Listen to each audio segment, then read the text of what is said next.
3차시 합시다. 문학과 인간 7주는 문학 비평에 대해서 공부를 쭉 하고 있습니다.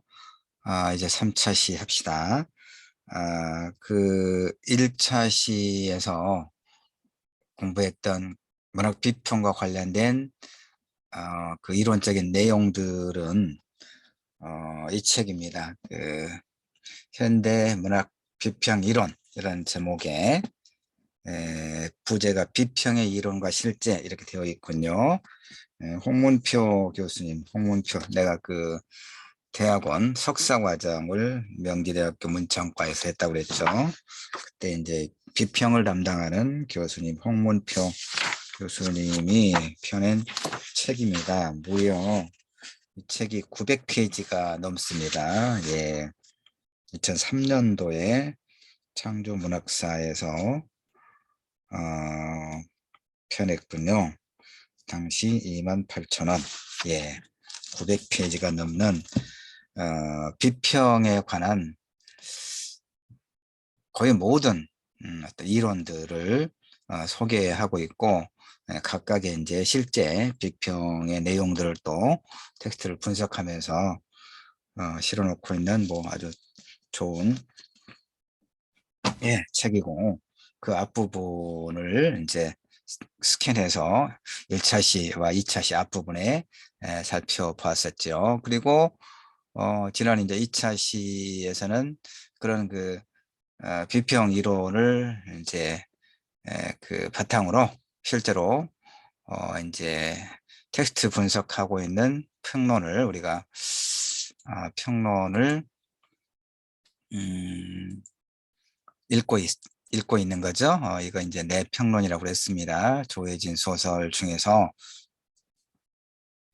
비스호이와 산책자 행복이라고 하는 단편 소설을 비교하면서 메시아니즘으로서의 조혜진 소설 이런 제목으로 쓴 평론이고, 지난번에 이제 1장은 이제 그 서론에 해당하는 부분들 살펴보았고, 그 다음에 2장은 이제 두 편의 소설 산책자의 행복과 비스호이 두 편을 분석을 하는데, 지금 2장은 산책자 행복을 살펴본다고 했습니다. 그 다음에 이 산책자 행복이라고 하는 단편 소설이 어떤 내용인가를 이제 설명했었는데, 여러분 또 다 잊어먹었으니까 자 3차 시에 이제 부지런히 전체적으로 끝내도록 할게요. 자, 산책자 행복에서의 중심 인물은 홍미영이다. 홍미영은 대학의 철학과에서 20여 년 동안 강사를 일했다. 그런데 철학과가 다른 비인기 학과와 합쳐져서 인문학부로 통합되고 철학과의 교양 과목이 폐강되면서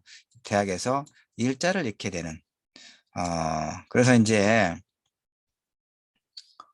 그런 이제 상황 하나의 배경이죠. 배경이고, 그러면 이제 이 홍미영 선생은 이제 뭘 하느냐? 그러니까 이제 우리 사회가 능력주의 사회죠. 예. 경쟁을 당연시하고, 이제 능력을 바탕으로 자신의 사회적 위치를 갖게 되고, 그러니까, 이 능력주의 체제에서는 가난이라고 하는 고통에다가 수치, 가난은 고통일 뿐만 아니라 수치스럽기도 하죠. 이런 모욕까지 더해지는 그런 상황으로 이제 내던져집니다. 그래서 홍미영 역시 이제 별다른 방법은 없겠지만 그 저항 없이 그걸 수락 혹은 체념하는 그런 상황이 됩니다. 즉 대학에서 이제 내쫓겨난다는 얘기죠. 할 게 없는 거죠. 뭘 해야 될지. 근데 설상가상으로 소설에서는 이제 어머니 병원비를 대지 못해 파산을 합니다. 그리고 기초수급자가 됩니다. 그래서 영구 임대 아파트에 거주하고. 자, 그야말로 이제 이것을 이 홍미영 선생은 뭐라고 이야기하냐면, 하나의 세계는 끝났다. 하나의 세계가 끝났다. 입과 거주지를 국가에 의탁해 하는 그런 세계. 수치심은 사치가 되고 무엇이든 표현할 수 있는 인간으로서의 자유는 최후의 부르조차 될 수 없는 세계. 그녀 앞에 펼쳐진 세계가 그런 세계죠. 그래서 이제 홍미영은 뭘 하고 있냐면, 지금 이제 그 병든 어머니를 혼자 모시고 있잖아요. 그러니까 임대 아파트가 있는 그 도시 이제 자정부터 새벽 6시까지 일주일에 3번씩 편의점에서 아르바이트를 합니다. 편의점에 들르는 손님으로부터 가끔씩 혹시 홍미영 교수님 아니냐고 질문을 받죠. 그럴 때마다 그냥 아니라고 고개를 쳤습니다. 지금은 아니니까, 아니긴 하니까. 어쨌든 그 매 학기 강의가 끝날 때마다 이제 그 학생들에게 홍미영 선생은 이런 이야기를 했어요. 생존은 스스로 해결하되 세상이 인정하고 우대해주는 그런 직업에 연연해 하지 마라. 그리고 눈 가리는 말들처럼 정해진 트럭을 달릴 필요는 없다. 이렇게 강조했었죠. 근데 지금 이제 그녀가 어떤 상황이 되어 있느냐. 아내와는 사별하고 다 큰 아들은 미국에서 결혼해서 지금은 이제 혼자 살고 있다고 하는 편의점 사장의 그늘 아래 아늑한 침대와 자족적인 식탁을 남몰래 탐하고 나는 그런 신세가 돼버린 거예요. 그래서 종강 무렵 학생들에게 했던 저 말들은 이제 존재와 신념을 모두 부정하는 피해교자의 언어로만 남아있는 이런 상황입니다. 자, 홍미영이라고 하는 소설의 인물이 어떤 상황에 있는지를 이제 알겠죠. 그런데 이제 여기서 어, 홍미영을 라오슈라고 부르는 이제 중국 라오슈 그대로 하면 노사 뭐 이제 나이 든 선생, 늙은 선생인데 라오슈라고 이제 하나의 그 애칭이면서도 뭐 경칭, 친근하게 또 부르기도 하고 이제 중국어에서는 그런 모양입니다. 라오슈라고 하는 것이 친근하게 좀 부르는 그러니까 홍미영이 이제 음, 홍미영이 홍미영 그러니까 이 이제 무슨 얘기냐 여기서 좀 넘어가면 메이린이라고 하는 인물이 나옵니다. 메이린은 이제 중국 유학생입니다. 중국 유학생. 그러니까 그 이제 중국에서 한국에 유학을 와서 홍미영 선생의 강의를 들었던 그리고 홍미영 선생에게 라오시오라고 불렀던 메이린이라는 이름의 중국 유학생이 있는데 이 이제 메이린이 독일로 또 유학을 갑니다. 이제 중국 학생인데 한국에 왔다가 한국에서 공부하다가 다시 또 독일로 이제 가서 공부를 하고 있는데 이 홍명 선생에게 이제 이제 이메일을 이제 매번 보냅니다. 한 번씩 보내는데 아, 이제 무슨 얘기냐면 어, 메일이는 메이리는 홍미영과는 달리 자발적인 선택에 의해서 독일로 유학을 갔죠. 그러나 홍미영과 비슷한 종류의 불안의식을 갖고 있어요. 해변에 버려진 종이 상자처럼 파도가 밀려올 때마다 조금씩 무너지고 있다. 메이리는 이렇게 하고 이런 말을 해요. 그러니까 한국 사회에서든 독일 사회에서든 메이리는 이방인이죠. 그러니까 이방인으로서의 그런 어떤 진정한 이방인으로서 진정한 유대 관계의 부재에서 오는 고독과 불안의 감각이 이 메이린을 또 지배하고 있단 말이에요. 그러니까 어, 그런데 이제 루카스까지는 넘어갑시다. 쭉 넘어가서 그래서 이제 메이린이 메이린이 홍미영에게 가끔씩 이메일을 보낸다고 그랬잖아요. 근데 이제 두 사람을 이어주는 끈은 또 이선이라고 하는 인물. 그러니까 이선은 또 누구냐? 고작 23살에 스스로 죽음을 선택한 메이린의 한국인 친구 이선. 알겠죠? 그래서 메이린이 한때 스승이었을 뿐인 홍미영에게 끊임없이 편지를 쓰는 까닭은 뭐냐? 바로 이때, 그러니까 이 이선이라고는 이제 이 그 메일이 중국 여학생이고 이선은 이제 한국 여학생이고 서로 이제 한국에서 공부할 때 친하게 지냈단 말이에요. 근데 이선이 일찍 이렇게 자살을 했어요.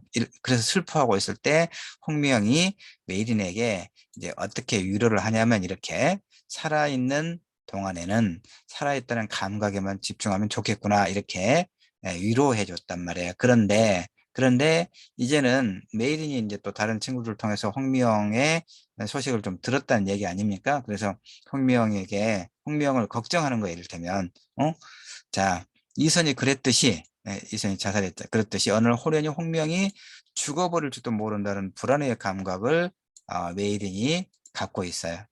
좀 이제 오지랖일 수도 있죠. 어찌 보면. 그러나 중요한 것은 이런 상황에서 홍미영 선생이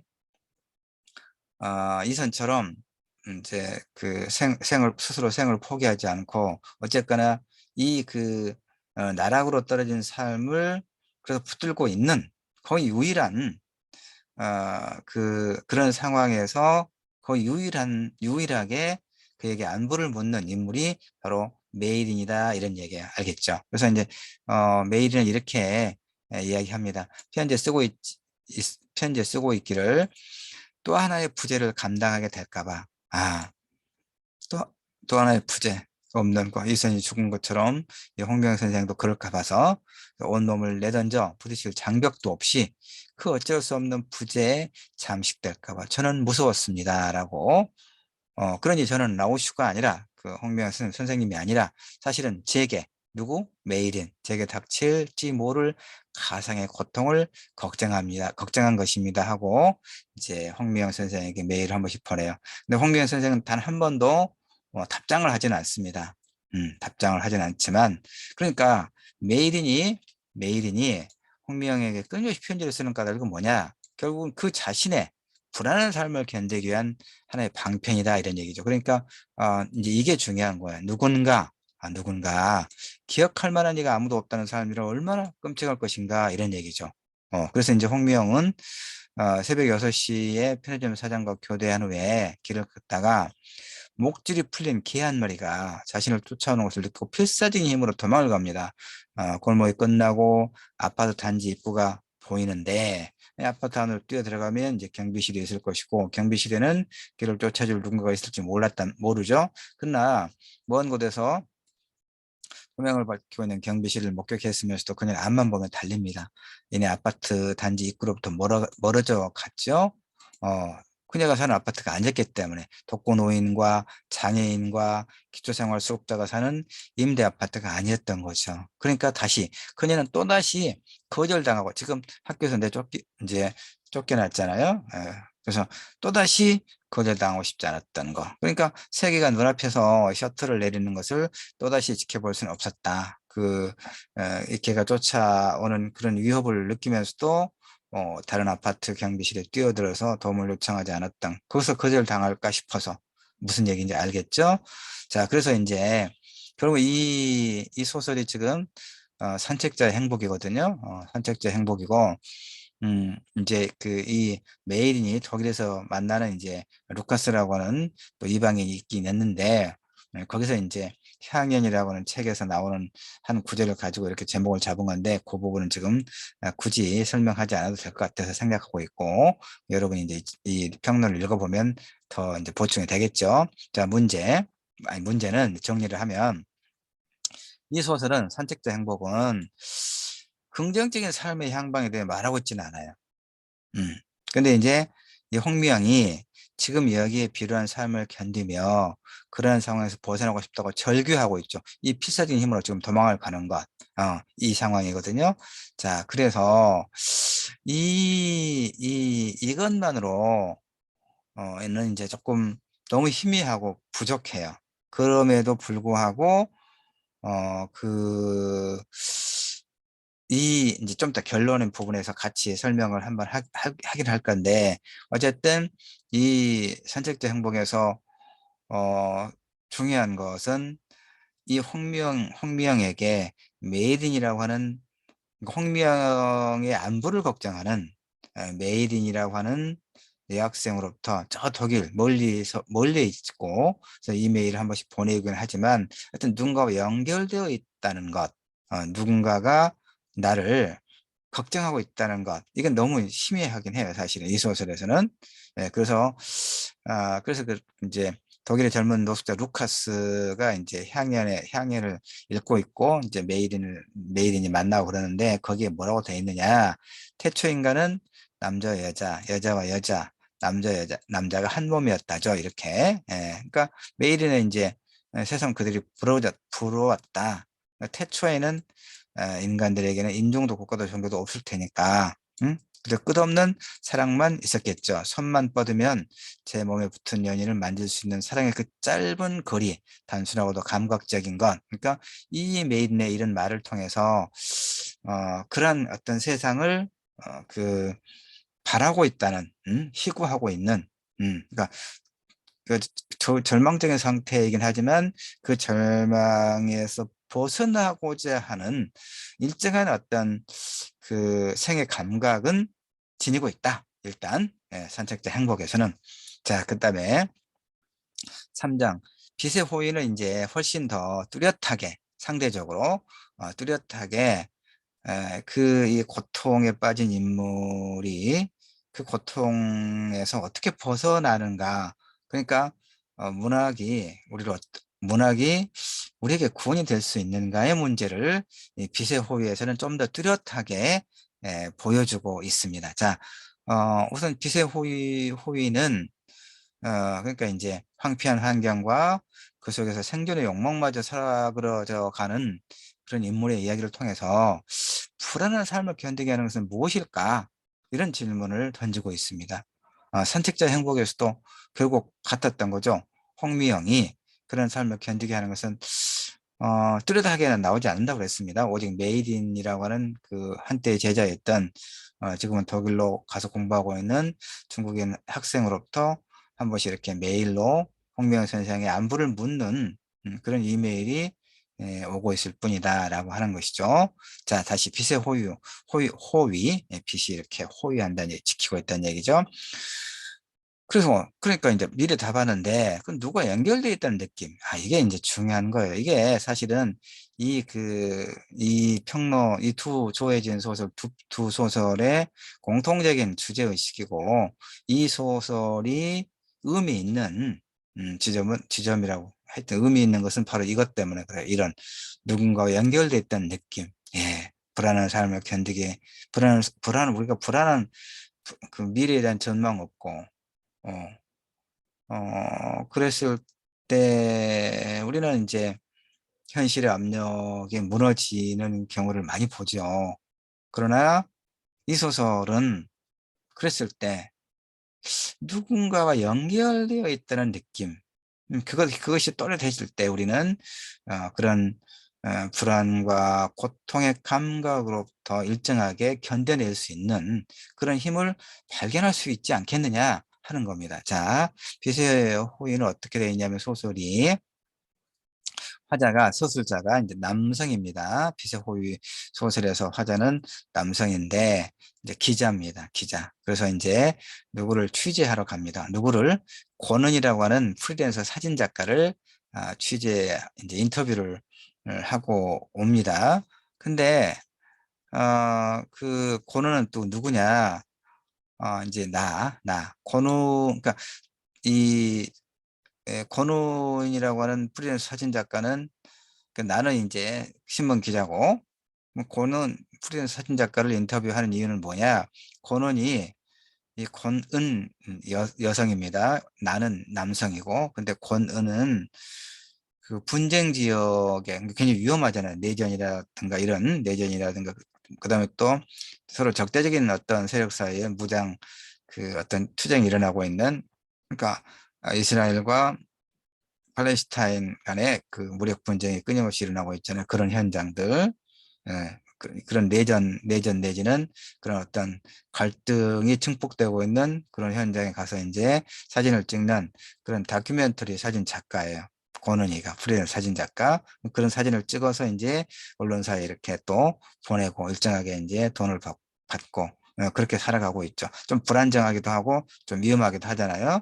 그래서 이제 그 좀 화제가 됐던 인물인 모양입니다. 그래서 이제 신문 기자 내가 그 권은을 만나기로 하고 가서 그 인터뷰를 하는 거죠. 그런데 그때 권은은 이제 그 커피숍 같은 그런 자리에 있겠죠. 권은은 나를 보자마자 내가 누구인지 알아봐요. 나는 몰라봤는데 그럼 누구냐?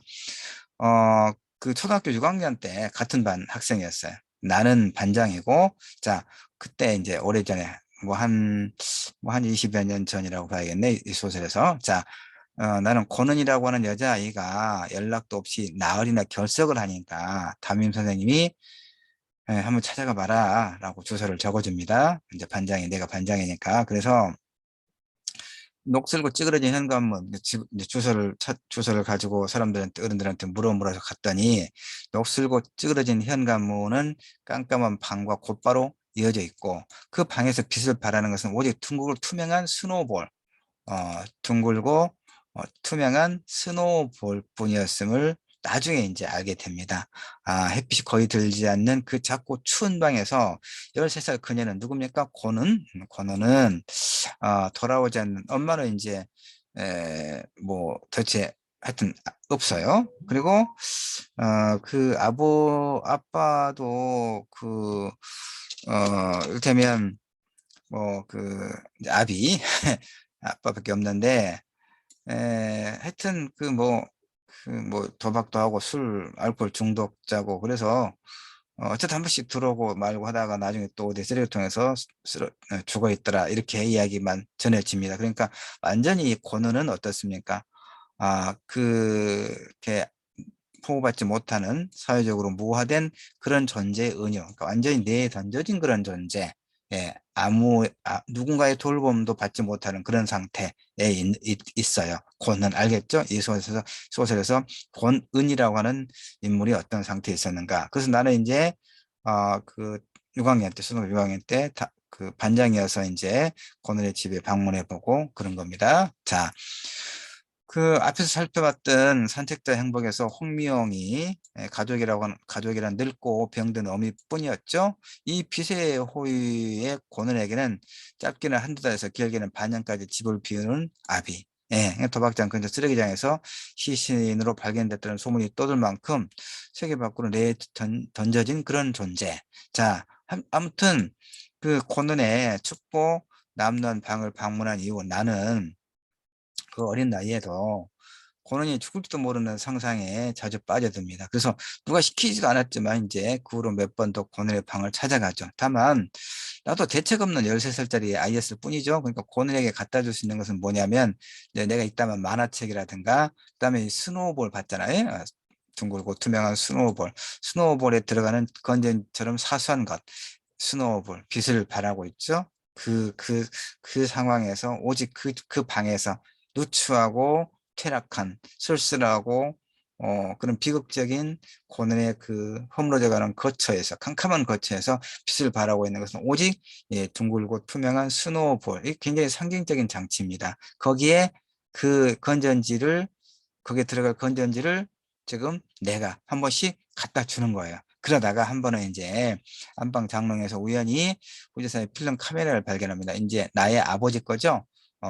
내 아버지 카메라를 딱 발견하고 내가 얼른 일말의 주저도 없이 권은의 방으로 달려갑니다. 왜 그렇습니까? 이제 그거 좀 값비쌀 것 같으니까 그걸 팔아서 권은이 뭐 쌀도 사고 필요한 거 생필품을 살 수 있으면은 그런 어린 마음에. 그러나 이제 권은은 그 카메라를 팔지 않고 오직 왜 그러냐, 그 카메라가 다른 세계로 이어지는 통로 역할을 합니다. 그러니까 권은은 카메라에 담을 만한 더 많은 풍경을 찾기 위해 조금씩 집 밖으로 나오기 시작했고 학교도 다시 다니게 돼요. 그래서 이제 권은이 이제 이 분쟁 지역에 다니는 사진을 찍으러 다니는 그런 프리랜서 사진 작가니까 한 번에 이제 몸을 다쳐가지고 미국의 이제 어느 병원에 그 중상을 입어서 병원에 있게 됩니다. 그러니까 이제 내가 한번 찾아가는데 블로그에다가 이제 직접적으로는 아니고 블로그에다가 권은이 이렇게 씁니다. 반장, 지금도 반장이라고 합니다. 뭐라고 이제 누구씨라고 영희 씨라고 말하기는 좀 어색할 테니까 반장, 사람이 할 수 있는 가장 위대한 일이 뭔지 알아? 이 주제와 연결됩니다. 누가 이런 말을 했어. 사람을 살리는 일이야말로 아무나 할 수 없는 위대한 일이라고. 그러니까 내게 무슨 일이 생기더라도 뭐 내가 죽거나 그러더라도 그 말이죠. 반장, 네가 나한테 줬던 그 카메라가 이미 날 살린 적이 있어. 그걸 기억할 필요가 있어. 그러니까 뭐 슬퍼하지도 말고 그런 얘기 있잖아요. 네가 한번 나를 살린 적이 있단 말이야. 알겠죠? 카메라. 그러니까 다시 주제. 이 누군가와 연결되어 있다고 하는 자꾸 희미한 의식이 불안하고 고독한 삶을 견디게 하는 힘이 아니겠는가 하고 작가는 속삭이고 있다. 이렇게 내가 읽어내는 거죠. 알겠죠? 아. 그다음에 이제 이 카메라도 그러니까 이제 이것도 조금 이제 이성의 원칙에 기반을 둔 서구 근대화 과정을 이끈 주요 매체가 활자했다면 이것도 내가 그 근대를 해명할 때, 근대를 해명할 때 라틴어로 된 성경을 각각의 국민언어로 이제 번역할 수 있게 됨으로써 비로소 종교 개혁이 가능해졌다. 뭐 그런 얘기 여러 번 했었잖아요. 바로 이 얘기입니다. 서구 근대의 과정을 이끈 주요 매체가 활자했다면 이제 새로운 현실 인식의 매체로 등장하는 카메라. 우리가 이제 휴대폰, 나도 이번에 휴대폰을 좀 좋은 걸로 바꿨는데 아주 그 해상도가 높아가지고 우리가 모바일 좋은 거 가지고 있으면 뭐 저 카메라 필요 없죠. 예, 하여튼 이 카메라는 이제 조절 가능한 눈의 시각이 무의식 영역을 확장시키고, 그러니까 쉽게 말하면 필름이 수행하는 것은 이전의 활자와는 달리 더 이상 음의 독해 내지 그래서 추구가 아니라 감각의 심화. 그렇죠? 그러니까 이 소설에서 내가 고든에게 건네줬던 것이 카메라였죠. 나중에 이제 아빠가 훔쳐다가 그것은 굉장히 뛰어난 상징이죠. 고든은 내게 건네줬던 카메라를 통해서 춥고 어두운 세계로부터 이 밝고 따뜻한 세계로 이동할 수 있었으니까. 어떻습니까, 여러분? 앞에 봤던 산책자 행복에서 홍미영 선생, 영문과 홍미영 선생에게 한 번씩 오는 그 독일에서 공부하고 있는 메이린이라고 하는 이름의 중국 여학생의 그 이메일. 너무 어때요? 그래도 일단 유한이 되긴 하지요, 여러분. 그러겠죠, 홍미영 선생의 입장에서는. 그러나 그게 뭐 어떤 실질적인 도움이 되는 것도 아니고 너무 희미하잖아요. 그러니까 홍미영 선생이 감당하면서 감당하고 있는 현실은 이제 너무 고통스러운 것인데 그걸 극복해낼 수 있는 가능성이 열려 있잖아요. 너무 안타깝죠? 그런데 이제 이 소설 빛의 호의는 제목에서 이야기하는 것처럼 바로 고는에게는 일단 뇌가 있었던 거죠. 하여튼 뭐 카메라. 그다음에 이제 이 소설에서 이 빛의 호의에서 이제 소설 속에서 또 다른 이야기가 하나 나옵니다. 뭐냐면 내가 이제 고는과 두 번째 만나게 될 때 고는이 나한테 뭘 하나 주냐면 헬게 한센이라고 하는 사람이 만든 다큐멘터리 사람들에 대해서 이야기를 해줘요. 자, 그러니까 고는이 주로 분쟁 지역을 다니면서 사진을 찍게 된 것도 헬게 한센의 영향이라고 할 수 있고, 무엇보다 이 다큐멘터리 사람들이 나오는 알마마이어, 이제 이 인물, 그러니까 이야기 속의 이야기가 되는 거죠. 이 알마마이어라고 하는 여성에 관한 소설 속 이야기가 고는이 또 그 자신의 어떤 그런 어떤 외로운 삶이잖아요, 현재. 어쨌든 뭐 고아나 다름없는 뭐 고아죠 지금.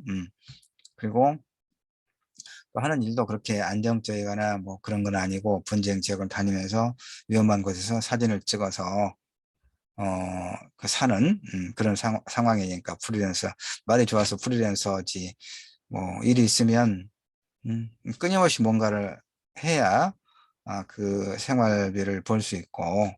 그런데 목숨을 걸고 이 내전이라든가 이런 분쟁 지역을 다니며 사진을 찍어야 하느니, 물론 이제 나름의 어떤 의미가 있는 거죠. 이 헬게 한센이라고 하는 사람으로부터 영향을 받아서 고는도 그렇게 하고 있으니까 먹고 사는 것뿐만이 아니라 나름의 어떤 의의가 분명히 있긴 있지만, 그럼에도 불구하고 고는의 삶은 굉장히 불안정한 삶이라고 우리가 보통 이해할 수 있지 않겠습니까? 그런데 하여튼 헬게 한센의 다큐멘터리 사람들의 알마마이어라고 하는 유대인 여성이 나와요. 자, 알마마이어는 이집트에서 팔레스타인을 향하던 구호품, 그러니까 알마마이어와 알마마이의 아들이, 그러니까 알마마이의 아들이 자신의 재산을, 거의 전 재산을 이제 이렇게 그 모아서 이제 유대인임에도 불구하고 유대인 이제 그 이스라엘에서 그 팔레스타인 지역을 이렇게 되면 뭐 공격하고 침략하고 이렇게 팔레스타인 사람들을 몰아내고 많이 죽고 그러잖아요. 그러니까 이 팔레스타인 지역으로 향하던 구호품, 여러 이제 구호품을 싣고 가요. 이 알마마이어와 알마마이어 아들이. 예? 예. 그런데 그러니까 이제 아들이 이제 노먼 마이어. 그런데 이 적십자 표시가 되어 있는 이런 트럭이라든가 이런 것은 이제 공격을 하면 안 되는데 피격을 당합니다. 그래서 아들이 죽어요. 하나뿐인 아들을 잃습니다. 그러니까 이제 그 언론에서 크게 보도를 하겠죠. 어, 그, 이제 이런 유대인이면서도 팔레스타인 사람들의 고통에 얼마간 위로를 하기 위해서 의약품이라든가 구호품을 이렇게 여러 차에 가득 싣고 가다가 폭격을 이제 피격을 받아서 아들은 죽었고 엄마는 살아남았다. 그러니까 엄마하고 이제 이 알마 마이하고 인터뷰를 많이 시도하고 그럴 거 아닙니까? 그럴 때 이 알마 마이어는 그런 인터뷰를 다 거절합니다. 왜 그러냐면 사람들이 노먼을 아들을 시대 양심이니 유대인의 마지막 희망이니 하는 수식으로 포장하는 것을 내가 도저히 용납할 수 없기 때문이다. 왜? 알려 했다면 알았을 것을 모른 척 해놓고 무슨 얘기입니까? 이 팔레스타인 지역 사람들의 그 고통 그걸 말하는 겁니다. 그걸 모른 척 해놓고 나중에 자신은 몰랐으므로 아무런 책임이 없다고 주장하는 것처럼 그것은 증언의 기만성에 다름 아니다. 그러니까 내 아들이 얼마나 의미 있는 일을 하려다가 이렇게 안타깝게 죽었는가 내가 그걸 증언할 필요가 없다. 이렇게 그런 생각 때문에 언론의 모습을 나타내지 않습니다. 자, 그래서 그러면 이제 그러면 알마마이어는 도대체 어떤 인물이어서 그런가? 자, 알마마이어는 유대인이라고 그랬잖아요. 2차 세계대전 그 전후해서 한 500에서 600만 명의 유대인이 소위 인종청소로 목숨을 잃었잖아요, 세상에. 예. 그러니까 알마마이어도 그런 역사적 폭력의 참혹함을 속에서 살아남은 생존자예요. 그러니까 벨기에에서 유대인에 대한 탄압, 개토에 갇히거나 수용소로 끌려가는 상황을 피해서 이제 이 알마 마이어가 이제 어딘가로 이제 숨어야 되는데 그녀의 연인이면서 같은 오케스트라에서 호른을 연주하던 장이라고 하는 인물이 브뤼셀 외곽에 위치한 사촌형의 식료품점 지하 창고에 그녀의 누구? 알마마이어, 알마마이어의 그 은신처를 마련해 줍니다. 그래서 장이 이제 그녀를 위해 2주에 한 번씩 물과 빵이 담긴 바구니를 들고 지하 창고를 찾아와요. 보세요. 춥고 어둡고 남는 13살의 고는에게 겨우 만화책이나 스노우볼에 들어가는 건전지처럼 사소한 것들을 가져다 준 소설의 화자 나와. 이 지금 이 식료품점 지하 창고에 은신처를 마련해 주고 그녀를 위해 2주에 한 번씩 물과 빵에 담긴 바구니를 들고 지하 창고를 찾아오는 장. 어때요? 겹치죠, 이야기가. 참 잘 쓴 소설입니다. 이런 것들 보면. 그러니까 그 시절에 고난을 견디게 해주던 것은 견딜 수 있었던 것은 뭡니까? 오직 나의 작지만 따뜻한 마음. 음. 필름 카메라 하여튼 작지만 따뜻한 마음. 그렇죠. 코너는 그것을 사람을 살리는 가장 위대한 일이라고 지금 고마하고 있잖아요. 장이 가져다 주는 부족한 물과 빵 바구니 밑바닥에는 그가 작곡한 악보 한 장씩을 깔아놓는 거 있지 않습니다. 그러니까 알마 마이어는 이제 창이 작곡한 그 악보들은 식료품점 지하 창고에서 날마다 죽음만 생각하던 내게는 내일을 꿈꿀 수 있게 하는 빛이었다. 그러니까 난 이렇게 말할 수 있어요. 그 악보들이 날 살렸다고. 고는이 나에게 반장이 나를 살게 해준 힘이었던 것이라고 고백했던 것처럼 그들을 살게 했던 힘, 그들을 견딜 수 있게 했던 것은 무엇입니까, 여러분? 내가 여러분 지금 여기서 강조하고 있는 빛의 호의, 예? 누군가의 따뜻한 관심과 사랑으로서의 빛의 호의. 이 이제 그 장이 작곡한 악보를 갖다가 이제 이 바이올린을 연주를 하는데 그 바이올린을 그 활이라고 합니까? 나는 악기를 잘 몰라서 이렇게 연주를 하면 소리가 나서 밖에 들리면 그 은신처가 발각나고 그래서 이제 체포돼서 죽을 수도 있잖아요. 그러니까 활을 그 현에다가 그 직접 대지는 않고 가까이 대면서 이렇게 연주를 합니다. 기가 막히고 이 소설에서 기가 막힙니다. 바로 그러한 그 경험이 있기 때문에 이제 이 알마마이어는 또 이제 자신의 아들과 함께 그 재산을 다 이렇게 많은 돈을 들여서 고통받고 있는 그 팔레스타인들을 위해서 의약품과 생활용품을 가득 싣고 차 트럭 몇 개도 싣고 이렇게 팔레스타인 지역으로 가다가 폭격을 맞고 아들은 죽고 그런 거죠. 알겠죠, 여러분? 이 소설의 내용을. 자, 이제 결론을 갑시다. 그러면 이제 구원은 어디에서 오는가? 문학과 인간, 문학은 이제 우리를 구원할 수 있을 것인가? 아니 뭐 문학과 인간이라기보다는 그냥 우리는 무엇으로 일테면 구원을 받을 수 있을, 구원이라고 하면 이제 너무 거창할 수 있으니까 다시 이렇게 우리를 살게 하는 힘, 살게 하는 힘, 견딜 수 있게 하는 힘은 무엇일까? 선택지 행복에서는 메이드인의 편지. 너무 희미하다고 그랬잖아요. 빛의 호유에서는 고는과 고는에게는 알마마이에게는 그 장. 그러니까 이 누군가의 따뜻한 관심과 사랑으로서의 빛의 호의, 알겠죠? 자, 그래서 이제 누군가의 몫을 빼앗고 누군가를 배제하지 않으면 작동되지 않는 자본의 논리가 우리 사회뿐만 아니라 전 세계를 지배하고 있죠. 근데 개인은 철저하게 무력하죠. 개인으로서 우리는 무력해요. 선택자 행복에서는 이제 결론이니까 앞부분을 다시 요약하면서 주제를 이제 설명하고 있습니다. 자, 선택자 행복에서는 편의점 아르바이트로 생을 연명해야 하는 대학 철학과 강사였던 홍미영이. 다음 빛의 호유에서는 고아는 아니지만 결국 고아가 된 고아의 삶과 다를 게 없는 고는이 그런 인물이죠. 이런 인물. 그러나 조혜진의 소설들은 그래서 조혜진의 소설들은 1차적으로 세상의 고통과 마주하는 무력한 개인의 삶을 그리는 것으로 이해할 수 있죠. 이 빛의 호유에서는 아까 이제 유대인 알마마이어와 그녀의 여인 장 같이 얘기할 수 있겠고. 그러니까 조혜진의 두 소설은 1차적으로 세상의 고통과 마주하는 무력한 개인의 삶을 일단 그리고 있죠. 근데 이제 그것을 넘어서서 이 무력한 개인이 그 불안과 고통을 견디는 방식으로서의 소설이란 무엇인가에 관해서 질문하는 것. 그러니까 문학이란 여전히 세계와 개인사의 불화를 다루되 지금 여기의 삶보다는 더 나은 삶에 대한 희망의 근거를 일컬어 놓지 않는 것.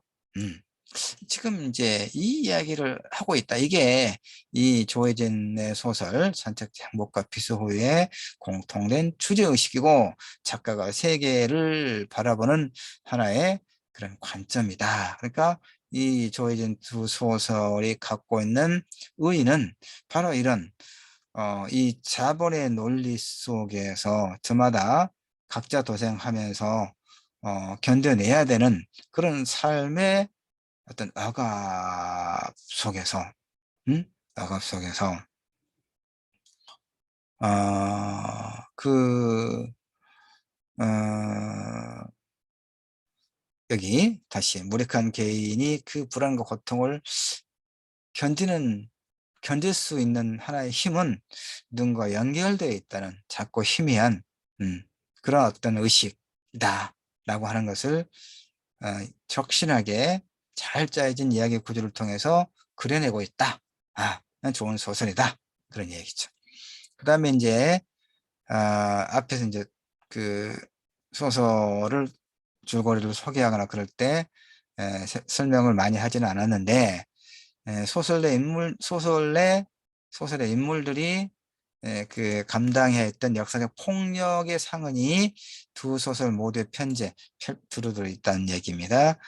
선택자 행복에서는 전혀 얘기하지 않았는데 그 어머니가 하나 나오죠.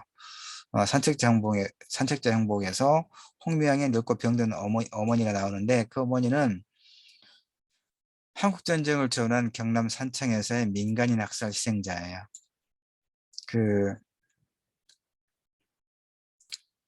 그러니까 이제 해방되고 나서 그리고 한국전쟁, 그러니까 남한과 북한에서 각각 단독 정부가 수립이 되고 서로 적대적인 그런 체제가 자리 잡고 그러는 과정에서 지방의 이제 좌익과 우익이 서로를 죽이는 피비린내는 복수국이 있었죠.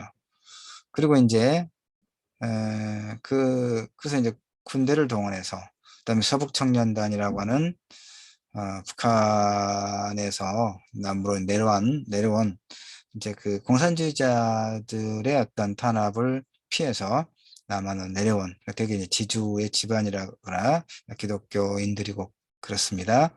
서북청년단. 그들은 이제 공산주의자들이라고 하면 이제 다 물리쳐야 될 그런 대상으로 보는 거죠. 오난과 증오가 가득 찬 그런 사람들이 특히 이제 좌익, 그러니까 서로 적대적인 좌익뿐만 아니라 좌익의 가족과 좌익을 숨겨주었다고 하는 사람들까지 다 죽이고 학살을 하죠. 바로 그런 이제 곳곳에서 그런 민간인 학살, 제주 4.3이 가장 컸던 거고, 그런 민간인 학살이 많이 일어났죠. 그 민간인 학살의 희생자로 나옵니다. 이 산책자의 행복에서의 홍미영의 어머니가. 그다음에 이제 빛의 호유에서는 앞에서 좀 봤는데 유대인 여성 알마 마이아가 그 인종 청소의 희생자로 나오잖아요. 이제 알마 마이아는 생존자긴 하지만, 그러니까 조혜진 소설들은 역사적 폭력과 역사적 폭력과 자본의 폭거 앞에서 종래 무력하기만 한 개인들의 모습을 그리고 있죠. 그럼에도 불구하고 그들의 당면한 고통과 불안을 어떤 방식으로 견뎌내고 있는가를 신문하고 있다. 이런 얘기입니다. 근데 이제 결국은 누군가와 연결되어 있다는 느낌, 누군가와 연결되어 있다는 느낌, 그 감각. 그러니까 여러 번 반복하지만 산책자 행복에서는 홍미영과 메이린, 빛의 호위에서는 권과 나, 그리고 알라가 아니라 알만데 알마마야와 장의 관계가 그러하죠. 알마마야. 예. 그런데 이제 그 비평이라고 하는 건 뭐였습니까? 해석하고 평가하고. 그래서 이제 근데 이 소설을 이제 조금 비판적으로 볼 수 있는 부분은 뭐가 있냐면, 조이전 소설에서 그처럼 메시아니즘적인 구원자의 존재는 아름답다 할 수 있겠죠. 산책자의 행복에서 나, 빛의 호위에서 산책자 행복에서는 하여튼 희미한, 아주 희미한 끈으로서의 메일인 빛의 호위에서는 나와 장. 그쵸? 그러나 이제 잘 보면 문제가 있는데, 인물들이 겪는 어떤 고통과 불안의 감각 관련해 근본적인 해결책은 되지 못하죠. 그렇죠. 근본적인 해결책은 되지 못해요. 그러니까 그 선택자 행복에서 저 독일에서 공부하고 있는 중국 유학생 메일에 그 한 번씩 오는 메일이 홍명 선생에게 무슨 위안이 되고 무슨 실질적인 도움이 될 수 있겠어요? 사실은 아니죠. 아니란 말이에요. 그런데 이제 좀 생각해 보면 이런 면은 있어요. 내가 몇 년 전에 어머님이 이제 그 뇌경색으로 이렇게 쓰러지셔서 수술을 받고 이제 그 왼쪽에 이제 그 뇌경색이 생겨서 수술을 받으니까 오른쪽이 완전히 마비가 돼서 또 언어 기능도 마비가 되고 말씀을 못 하시고 그런 상태에서 한 2년 가까이 또 요양병원에 계시다가 돌아가셨어요. 한 3년 전에, 3, 4년 전에 돌아가셨는데, 그때 이제, 내가, 따로 부고를 뭐, 두루 낼 형편은 아니고, 그래서 우리 학교, 전남대학교, 좀 내고, 그랬었는데, 어쨌든, 그 다음에 이제 내가 페이스북에도 이제, 어머님이 돌아가셨다, 부고 소식을 뭐, 간략하게만 했더니 이제 굉장히 많은 이제 패친들이 또 그냥 위로의 말을 남기고 그래서 한번 들어와서 그 위로의 말들 답글을 읽는데 눈물이 왈칵 쏟아지더라고요. 서럽기도 하고 고맙기도 하고 일정하게 그게 위안이 되는 거죠. 그러니까 그 선택적 행복의 홍미영에게 메일이는 그런 희미한 역할. 그러나 이제 자신이 마주한 삶은 스스로 이겨내는 수밖에 없겠죠. 근데 선택적 행복에서 홍미영은 어떻게 이겨낼 수 있을 것인지 정말 좀 없어요. 전망이 거의 없다고 봐야 돼요. 근데 빛의 호위에서는 일단 그 권은에게 초등학교 6학년 때 내가 이제 스노우볼에 들어가는 건전지도 갖다 주고 특히 좀 값비싼 카메라를 갖다 줌으로써 그 카메라 하나의 상징입니다. 소설이. 카메라를 가지고 권은이 이제 학교도 나오고 찍을 것을 마당에도 나오고 집 밖에도 나오고 학교도 나오고 나중에 성장해서 이제 프리랜서 사진 작가가 됐다는 거 아닙니까? 어쨌든 자신의 삶을 만들어 나가고 있는 그런 측면은 있고, 그 다음에 이제 그 유대인 알마마이어라고 하는 여성, 그 인종 청소를 피해서 짱이라고 하는 연인이 그 숨을 거처를 마련해주고 2주에 한 번씩 물과 빵 이렇게 가져오면서 바구니 밑에다가 자신이 작곡한 악보를 넣어놓고 온 바로 이런 것들. 그러니까 이제 선택적 행복보다는 빛의 호위에서 두 인물이 어쨌든 그 살아갈 수 있는 하나의 원동력, 누군가가 나를 염려해주고 있고 지지해주는 누군가가 있다는 그런 어떤 것들이 이 조혜진 소설에서의 그러니까 다시 이거 어떤 고통과 불안의 감각과 관련해서 일정하게는 위안이 되고 그걸 견디고 그 고통으로부터 이동할 수 있는 하나의 계기로 작용은 하고 있지만 근본적인 해결책은 되지 못한다. 아, 왜 그렇습니까? 어떤 측면에서? 그러니까 타인의 고통과 관련해서 우리가 겪은 실패는 상상력의 실패, 공감의 실패라고 말하는 사람도 있고, 당신은 당신의 친구가 의식이 있다는 걸 어떻게 아는가? 당신의 마음 이외에 다른 사람의 마음이 있다는 걸 어떻게 아는가? 이런 극단적 회의를 갖기도 합니다. 다시 말해서 조혜진 소설에서의 구원은 개인적 차원에서 이루어지고 있다. 이런 얘기입니다. 조혜진 소설에서 구원은 개인적 차원에서. 그러니까 선택적 행복에서 홍명은 왜 이런 상황이 됐습니까? 대학의 구조조정이라고 하는 그러니까 대학이 진리를 탐구한다거나 그러니까 그 비판적 지성인을 길러낸다거나 또 그러면서 또 이제 사회에 나와서 자신의 삶을 만들어갈 수 있는 그런 어떤 직업인을 길러내는 여러 가지 역할이 있죠. 근데 오직 지금 대학의 구조조정이라고 하는 것은 오직 그 대학이 하나의 기능 인력 양성소와 같은 그런 상황으로 변해버렸다는 거 아닙니까? 그래서 철학과 같은 게 이제 필요가 없어지는 그런 상황 속에서 철학과 강사로 20년 삶을 살았던 홍명은 하루아침에 이제 대학 밖으로 내던져진 존재가 되고 바로 그런 거죠. 바로 그런 것은 전혀 해결이 어떤 그런 구조적인 문제, 보다 근원적인 문제 해결에는 전혀 관심조차도 주지 않거나 못하고 있다고 볼 수 있겠죠. 폐쇄호위도 그렇긴 하지요. 그렇죠? 그러니까 이건 개인적 차원에서의 구원. 아름다운 일이죠. 아름답다는 뜻은 소설 읽는 독자의 관점에 볼 때 가능한 해석이기 때문에 카타르시스의 문제가 된다. 자, 이건 좀 넘어갈게요. 너무 기니까. 어쨌든 위안의 문제, 위안. 소설 성명을 살고 싶다고 절규하죠. 고뇌는 누군가를 살게 하는 힘이었다고 회상하고 알마마이 역시 죽음의 공포를 견딜 수 있었던 힘으로 그의 연인의 따뜻한 마음을 상기하고 있죠. 아름답죠. 그러나 여전히 문제는 구원이 개인적인 선의의 차원에 머물러 있다는 것. 그러니까 소설에서 개인적 구원은 인물의 상황을 구조의 차원에서 변화시키는 문제와는 상관이 없거든요. 이럴 때 어떤 문제가 있냐? 자칫 인물이 처한 상황을 자신의 탓으로 여기게 되는 잘못을 낳게 돼요. 홍명은 대학 밖으로 내쫓겼지만 그것을 다만 한 세기에 끝났다고만 진술할 뿐 자본과 대학사의 폭력 구조에 대해서 아무런 항의조차 단념하고 있죠. 비슷한 고통을 감당하고 있을 무수한 타인과 연결 혹은 연대는 애초에 부재. 그러니 살고 싶다는 절기만으로 그 어떻게 살아남기를 할 수 있을지 그 행방을 자신할 수 없어. 그렇죠. 매일내 단속적으로 전해지는 편지만으로 그녀가 살아남을 수 있을까? 아, 자, 그 다음에 이제 비스호이도 쭉 여러 번 이야기했습니다. 예. 그러니까 문제는 출구가 보이지 않는, 물론 이제 이것이 슬프게도 소설 내 인물들의 탓도 아니죠. 작가의 탓도 독자의 탓도 아니죠. 다만 출구가 보이지 않는 자본 권력의 시대, 공포를 배태한 자율성, 곧 자유가 개인화되듯이 공포가 사사화되는 시대, 공포가 사사화.